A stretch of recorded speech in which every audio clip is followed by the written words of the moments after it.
Hello guys, क्या बात है तुम्हारी। आ गया है तुम्हारा दोस्त and host Mayank Tiwari. Welcome है आपका रेसल मयंक के एक और नए एपिसोड में। आप हैं द रॉक वर्सेस ऑस्टिन की रेसलमेनिया 15 की राइवलरी के इस सीजन नंबर 1 में, जहां पर मैंने आपको बताया कि किस तरीके से रॉक और स्टोन कोल्ड वही दो सुपरस्टार है जिन्होंने WWE को डूबने से बचाया, और किस तरीके से विंस मैकमैन ने अपना दिमाग चलाया, और किस तरीके से WWE के दोनों सुपरस्टार्स ने WWE को फर्श से अर्श तक पहुंचाया। इनकी दुश्मनी की कहानी जानने से पहले जानते हैं इनके बारे में, मतलब stone cold and the rock के बारे में। आइए, सबसे पहले स्टोन कोल्ड स्टीव ऑस्टिन। भाई, इस कैरेक्टर का आइडिया खुद विंस मैकमैन ने दिया था। एक रूथलेस, एग्रेसिव एटीट्यूड से भरा हुआ बंदा जो अपने आगे किसी को घंटा कुछ नहीं समझता था। इसके लिए अच्छा बुरा कोई मायने नहीं रखता था। बस जब मन आता था, जिस पर मन आता था उसे ठोक देता था। ये एक रेबेलियस एटीट्यूड वाला ऐसा रेसलर था जो कि अपनी कंपनी के मालिक से भी नहीं डरता था। बस जब मौका मिलता था सच में उसका घंटा बजा देता था, कभी पब्लिक के बीच में, कभी रिंग के अंदर, और कभी कभी तो अस्पताल में। ये एक ऐसा एंटी हीरो था जिसे देखने में लोगों को मजा आने लगा था। कसम खाकर कहता हूं कि जिस समय से स्टोन कोल्ड ने WWE मतलब उस समय की WWF की कमान संभाली, लोगों ने वापस से WWF को देखना शुरू कर दिया। भाई, इस बंदे की वॉक देख लो, इस बंदे की टॉक देख लो, और सबसे जबरदस्त था इसका एटीट्यूड। ये सिंगल्स मैच लड़े, टैग टीम मैच लड़े, हैंडीकैप मैच लड़े, या फिर पब्लिक में जाकर किसी से सीधा भिड़ जाए, इसकी लड़ने की कोई स्पेशल स्टाइल नहीं थी। बस यही अंदाज था जो लोगों को बहुत पसंद आता था। और सबसे बढ़कर दो हाथों में बियर के केन पकड़कर सबके साथ चीयर्स करना, और जब चाहे, जहां चाहे, जिसे चाहे स्टनर मार देना, यही था करिश्मा जिसने स्टोन कोल्ड को एक लेजेंड बना दिया। And that's the bottom line, the stone cold said so. अब जानते हैं हम the Brahma bull the rock के बारे में। भाइयों, द रॉक को रेसलिंग विरासत में मिली थी, लेकिन जब ये पहली बार रिंग में आया था तो ना तो इसका कोई अट्रैक्टिव लुक था, ना ही अट्रैक्टिव एटीट्यूड, और ना ही कोई खास फाइटिंग स्टाइल। लेकिन धीरे धीरे इसने अपनी मेहनत और लगन से सब कुछ बदल कर रख दिया। एक बार इसने विंस मैकमैन से कहा कि please give me the mike. Vince McMahon ने सोचा कि चलो ठीक है भाई, ले लो माइक, और रॉक ने वो जादू दिखाया, वो रंग बिखेरे के लोग उसके दीवाने हो गए। भाई, रॉक ने माइक पर वो कमाल दिखाया जो रेसलर रिंग में नहीं दिखा रहा था।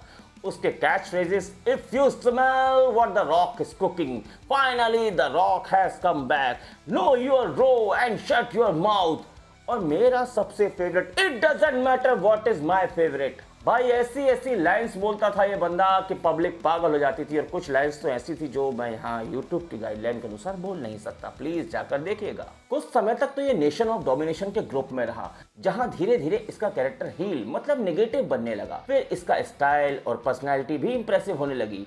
आईब्रो उठाना, अलग अलग चश्मे, शर्ट पहनकर एकदम मैचो मैन वाली पर्सनैलिटी इस बंदे ने बना ली थी। ये ऑस्टिन से बिल्कुल अलग था, क्योंकि उस वक्त ये नेगेटिव रोल में था, लेकिन फिर भी इसके बोलने का अंदाज, चलने का अंदाज, और पब्लिक को एंटरटेन करके अपने से बांधे रखने का जो तरीका था, वो इसे सबसे अलग बनाता था।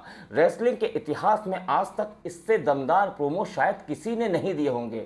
और हाँ, इसका रॉक बॉटम और पीपल्स एल्बो भाई लोगों के लिए किसी फेस्टिवल से कम नहीं होता था। 6 फुट 5 इंच की हैवी बॉडी के साथ भी इसके फ्लेक्सिबल मूव्स भाई किसी करिश्मे से कम नहीं थे।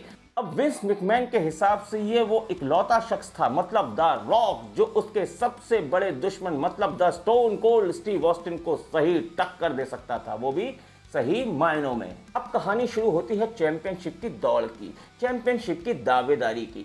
साल था 1999, रॉयल रंबल पेपर व्यू करीब था, और विंस मैकमैन की दुश्मनी स्टोन कोल्ड स्टीव ऑस्टिन से अपने चरम पर पहुंच गई थी। इस समय विंस मैकमैन ने अपनी एक कॉर्पोरेट कंपनी बना ली थी, जिसमें शामिल थे Big Boss Man, Test, Ken Shamrock, Shane McMahon, और बाद में जाकर पॉल वाइट भी आया, मतलब बिग शो।